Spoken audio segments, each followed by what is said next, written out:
আমরা নাকা পয়েন্টে চেকিংয়ের সময় আমরা একটা ইকো গাড়ি যখন চেকিং করছিলাম তখন গাড়ির মধ্যে কয়েকজন লোক দেখে আমাদের সন্দেহ হয়।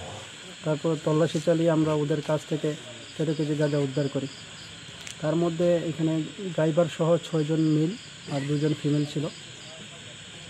ওরা বক্তব্য অনুযায়ী খোয়াই দিক থেকে ওরা তেলিয়ামুড়ার দিকে যাচ্ছিল। অ্যাপ্রক্সিমেটলি 13 কেজি পিএসি আছে, এনডিপিএস দ্বারা ওদের বিরুদ্ধে মামলা নেওয়া হবে। আমরা বিহার কল্যাণপুর আমদমারগা স্কুলের সামনে একটা নাকা পয়েন্ট আসলে আমরা ইলেকশনের পারপাসে ডিউটি। আমি এসএসটি গ্রুপ লিডার, আমি শ্রী সুজিত দেববর্মা। আমার সহকর্মী আছে উনি শ্রী সমর পাল। আমরা দুজন এসএসটি গ্রুপ। এখন আমরা নাকা পয়েন্টে দুপুর 2টা থেকে শুরু ডিউটি করছিলাম। তো ডিউটির সামনে আমরা একটা নাকা পয়েন্ট অফিসারের সহ একটা গাড়ি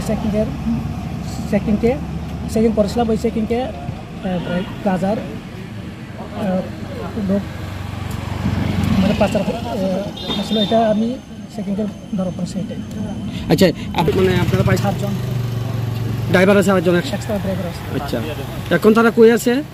এখন নাকা পয়েন্ট বয়ে রয়েছে, মানে পুলিশের হেফাজতে আছে। ওখানে পুলিশের হেফাজতে আছে, পুলিশের দেখবে।